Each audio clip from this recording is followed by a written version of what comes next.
Very thankful to be here. It's been a great ride this season. It's a team that we challenged all year to see if we were going to be the first Miami team to make it here to Charlotte. And we're here, so we're excited about that. And going to play a great team, we know that.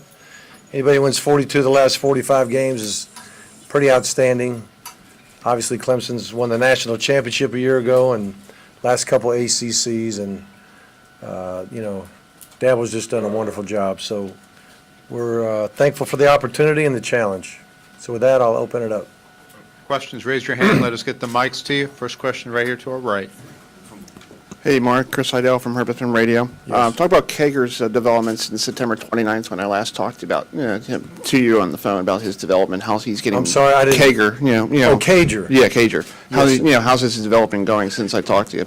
Cager a year ago had an ACL injury, and so he was coming off of that, and I think it was taking him time to truly trust it. I think it's typical of a guy who comes off an injury like that. It takes a while to really believe, because especially when you're running full speed, changing direction, running full speed, stopping and jumping the ball, catch a ball and turning and all that, and so I think it took him a while to gain confidence, but. Right now, I don't see any signs of him being concerned about that, and you can see him do his thing. He's done well. Back left. Coach Mike DePasquale from the Fox Philly, Miami. Nice to see you. Hey, Mike. Coach Dabo Sweeney just said moments ago that you're the real deal, and he's a Mark Richt fan. Okay. How do you feel you have changed the culture to be at this point where you're playing for the ACC championship game tomorrow night? And what I mean by change the culture of the program.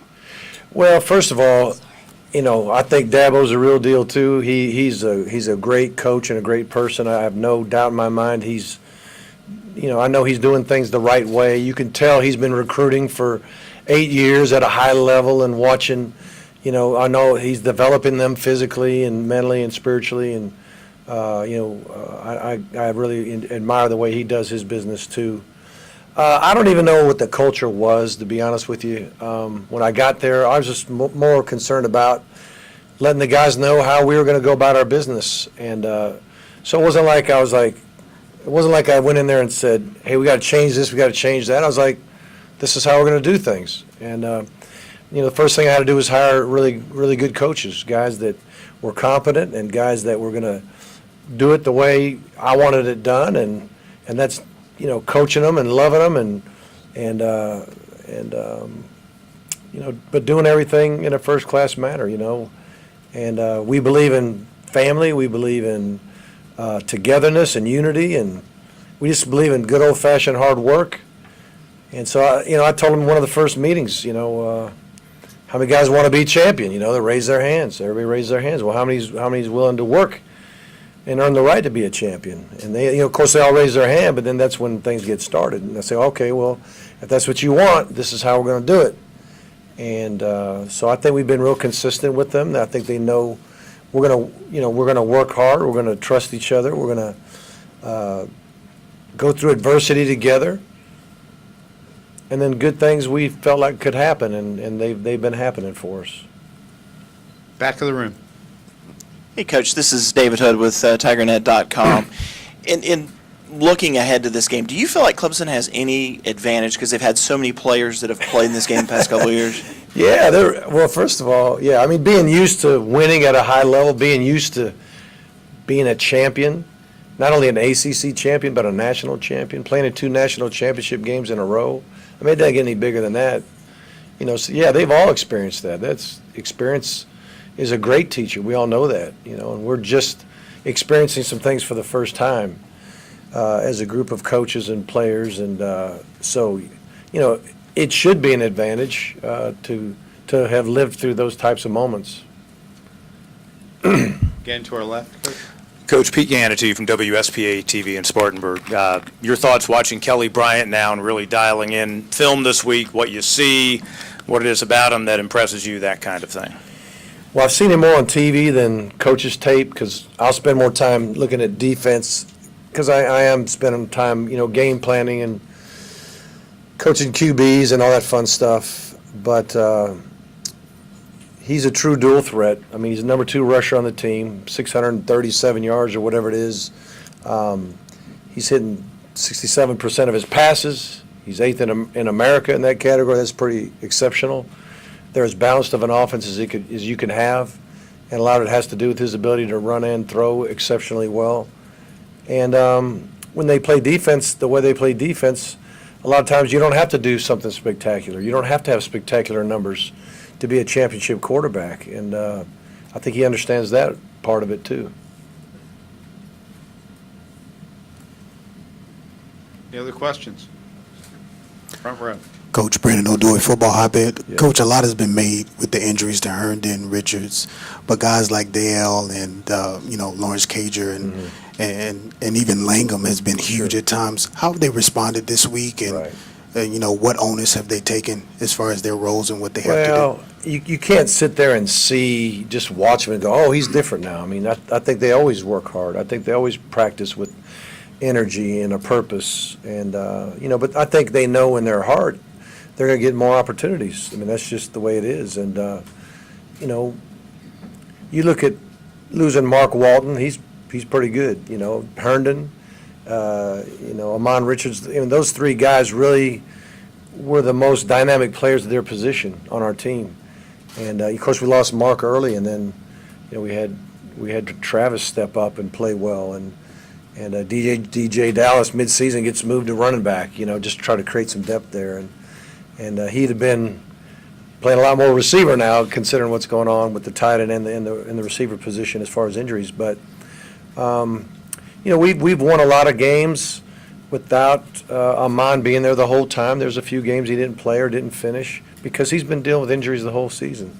So I think the guys know that it's just a matter of not reinventing the system or anything like that. It's just making the plays that we ordinarily practice, and sometimes at an extraordinary time. But you're basically doing what we always do. Front row. Sorry, Coach Mike Cunio, CBS 4 in Miami. Coach, there's a article in the Miami Herald saying 25,000 Hurricane fans are traveling. I know you talked about the culture, Yes. about the players, but it seems like you've also turned around the culture with the fan Our base. fans, I'll just brag on them for a minute because they have been phenomenal. I think there's 2 things I can tell when the crowd's doing great. One is when I'm on my headset and I can hear the crowd through my mouthpiece back into my ears. That's when I know the crowd is really going crazy. And another way of knowing it is the fact that we've had to actually go to nonverbal cadence at home because they're cheering so hard, and sometimes they're cheering for the turnover chain. I'll be honest with you. We had a couple times they're cheering for the turnover chain. And we're on offense, and we can't hear what's going on, so we're like, let's just go nonverbal. But there's actually a third way, and that's when you watch TV copy. If you watch a TV copy of a game and you can hear and feel the spirit of the fan base, it's exceptional. And I'm not shocked that they're coming in droves. And I was thinking about them today as we're getting on the plane. I'm like, you know what? The sacrifice our fans are making to come to this game. Flights, obviously. A little more expensive than driving. Some will probably drive it, take the trek driving, but there'll be some flying for sure. And there'll probably be some people buying some warm winter. Some winter gear for them because I don't know if everybody down there has anything to handle a cool day or a cool night. But anyway, I'm very proud of our fan base. To our left. Coach Trevor Groves, CUTigers.com. Jeff Scott told us the other day that you and his wife, you and your wife used to babysit him when he was a Yes. little kid. Yes. You were the quarterback coach at Florida State the last few Right. years of Brad Scott's tenure there. Just Right. curious if you could tell us a little bit about your recollections of Yeah. young Jeff Scott and how much have you Well- followed his development as a young coach? Coach Scott and his wife Daryl, Brad Scott, talking about the dad. I coached with him for years. My first job at Florida State, he was there almost the entire time until he took the head job at South Carolina. And so I can't tell you, mostly at the bowl time is when we got to know them the most because there's a lot of family time at the bowl time. A lot of the kids get together, wives and kids get together during the bowl time, and there's moments when the coaches aren't coaching or watching tape or something like that. We can spend time with them. But yeah, there's been a a lot of great memories. And I was close with his dad, Brad. I mean, we were, you know, I was close with a lot of those guys on that staff, but I was very close with Brad, and our relationship stayed strong, you know, through the years. Second row to our right. Coach Zach Al-Khatib, Sporting News. You know, a lot of the talk this year surrounding your team has been the return of the U. Is that something your team kind of uses as motivational factor? Do you address that at all, or do you just worry about? I've what you're never doing with said them? to the team, let's prove to everybody that U is back. I've never done that. I've never said that. You know, I've only said, like I said before, let's get to work. Let's play physical. Let's play fast. Let's play discipline. You know, let's do the things that you got to do on a daily basis to give you a chance to win. And then when adversity strikes, let's stick together, keep believing in each other, keep trusting, and see what happens. And that's really all I've been preaching to these guys. Back left. Coach Mike again from Miami. You mentioned that when the chain comes out, there's just ruckus and noise. Ever since it came out during the first game against Bethune-Cookman, it has taken on a life of its own. Yeah. Do you believe, and Manny said about a week ago, there is a psychological effect when the other team sees that chain. Do you believe there is a psychological effect? I don't know. I really don't know for sure. But I know this. If we were 5-5, and I've said this many times, if we were 5-5 and had 5 turnovers, then we'd be, you know, people would be making fun of the thing, you know. But now, you know, we're winning. We lead the nation in turnover ratio, and it is a ratio. That we've got a lot of takeaways, no doubt, but we haven't given it away a lot. And so we're number one in America there, and that's big. But it has